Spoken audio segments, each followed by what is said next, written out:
Don't speak. You're safe now. But it's a trap. I know. Just not for me. Welcome to the channel, I'm Hayes. I talk movies all day, sometimes I'll talk about games, so subscribe right now if you want to be entertained. And today, I want to talk about Batman Arkham Asylum, the 2009 action game from Rocksteady Studios and what it was like to play it again, 16 years later. But first, let's go back to 2009 because this was the year the first Bitcoin was mined by the mysterious Satoshi Nakamoto. It was the year of the swine flu global pandemic. It was the year the world lost the legendary king of pop himself, Michael Jackson, and it was the year Barack Obama became the first African-American United States president. Well, technically, he was the 44th African-American United States president, but that's another video for another channel. Now, in the gaming world, Call of Duty Modern Warfare 2 was dealing with its no Russian controversy, and a small little indie game called League of Legends was being released. But in August of 2009, the world was given Batman Arkham Asylum. Now, in the preceding months, as I remember it, I wasn't particularly interested in this game when it was announced the previous year. Personally, I hadn't played a Batman game since 1990's Batman on the Game Boy, which I really liked at the time, but that was 1990 when you mostly liked whatever you got to play because you probably couldn't afford to play anything else. And although I never played it myself, I was aware of the Batman Begins game and a slew of other movie game tie-ins that just looks like a complete waste of time and money to me. Though that said, looking at it now, apparently some of those games were pretty good, so I guess the lesson here is don't let your preconceived notions make decisions for you. In any case, at the time, it meant when I heard about another Batman game, I just didn't care. But then, turns out this new one isn't a movie tie-in. It's actually an original game. Okay, now my interest has increased slightly. Then I start hearing the scuttlebutt, the gossip, the buzz, the who said what, who does that, yeah, the scuttlebutt, and my interest has increased a little bit more. And so at some point I decided to download the demo because back then that was something you could very commonly do. You can download the demo, play it, and just see if you can get a good feeling for what it's about. See if it's gonna be worth your time and money. So I load it up, start playing, and my immediate thoughts was, yeah, this is garbage. However, not long after that, I think all that happened is that I unlocked a new move or something like that and went from nope to actually, yeah, pretty quickly. I played through the demo and I was in. I bought the game on PlayStation 3 either on or close to its original release date, and it did not disappoint. I liked how the combat evolved throughout the game, how the Batsuit took permanent visible damage, and I especially liked the parts where you're inside Batman's mind with Scarecrow. It was a superb and, in my opinion, an unparalleled gaming experience at the time. Batman Arkham City came out in 2011 and I thought that was brilliant as well. And then Batman Arkham Knight came out in 2015, and despite the notorious launch, I still thought it was pretty good, albeit maybe a little too bloated. But now, in big 2025, I decided to revisit the game that started it all, Batman Arkham Asylum, and see if it still holds up or if there's too many rose filters in my glasses. However, this time around, I'm playing it on the PC, and for those who are interested, here are my specs. But you really don't need this much to run it. It could probably play on a calculator by now. Anyway, one of the very first things I noticed was how dated the game looked. For a game from 2009, it felt like I was watching something from 1999 on VHS. But then I realized I hadn't changed the resolution settings.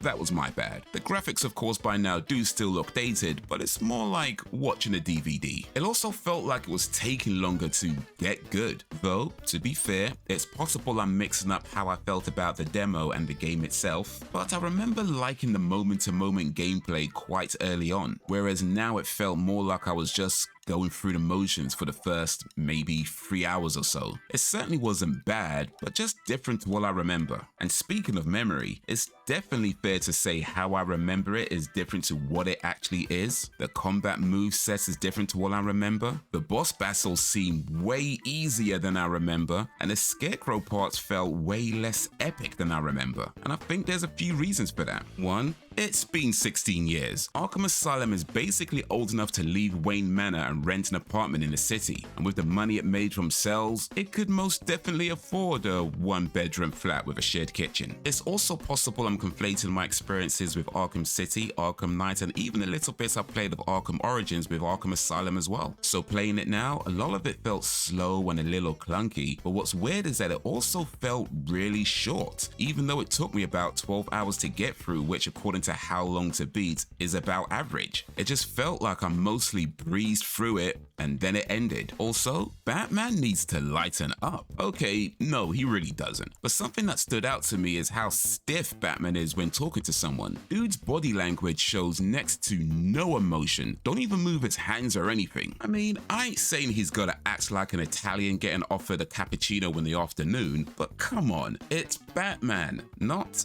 Batman. It's like they put all the expressive coding into the Joker. Well, maybe not all. Harley got some as well. But I get it. There's a lot of what the kids now call aura farming. Back then, it was just Batman being Batman. He's too cool and level-headed to show emotions. Seeing it now, it's fine for what it is, but it's also like, this guy really needs therapy. He has not dealt with his trauma in a healthy way. Also, speaking of oddities, Arkham Asylum is riddled with game logic. And to be fair, these are things that would have been noted back in 2009, but now they stand out like a green hat with an orange bill. And if you got that reference, put it in the comments. But it's things like how Batman's exploding gel can blow up concrete walls, but can't blow up a creaky old wooden hatch. Or at the end when Batman puts exploding gel in his fist and punches the Joker with it to knock him out, but Batman's hand is totally fine. Because if his suit can protect his hand from that kind of explosive impact, then bullets really shouldn't be much of a problem. Then there's the fact that Batman can scale these really tall buildings and mountains, but dude can't hop over a bench.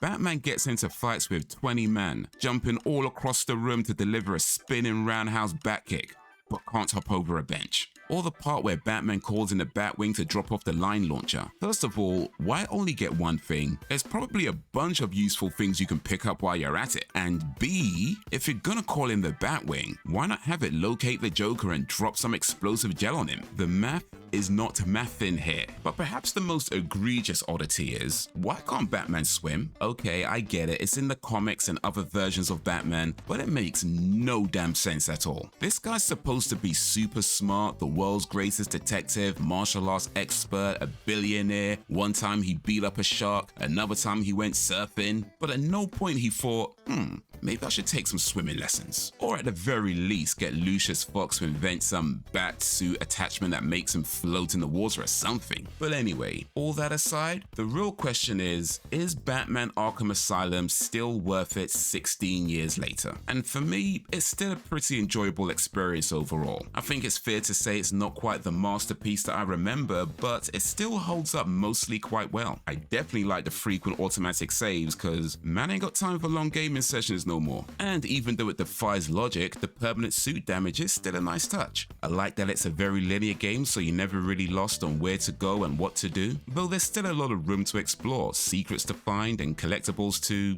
collect, and of course the different game modes for racking up combo points. Kevin Conroy, Mark Hamill, and Arleen Sorkin's performances as Batman, the Joker, and Harley Quinn still sound as great as ever. That's at least one thing I remembered correctly. It also ended up being the only Arkham game with Arleen Sorkin, as she retired from acting shortly afterwards. And here's a little trivia you might not know: the character Harley Quinn was actually based on the real-life Arleen Sorkin. I think if, like myself, you really liked it back in the day but haven't played it for a long time, it could be worth dusting off your old console, booting it up again to see if you still feel the same way about it as you did back then. But if you've never played it, I mean, it's not a bad option for 15 quid, or maybe add it to your wish list and wait till it's on sale. And for anyone who might be too young to fully remember when Arkham Asylum came out, I think it could definitely be an interesting trip into gaming history. This wasn't the first comic book hero video game to gain critical and public acclaim, but it did set a new standard for comic book hero video games and video games in general going forward. And perhaps part of the reason why playing it now doesn't feel as great as it did is because many games since then have taken its formula and improved on it over the last 16 years. Batman Arkham Asylum may not be the masterpiece it once was, but you definitely still need to put some respect on its name. Because I'm Batman.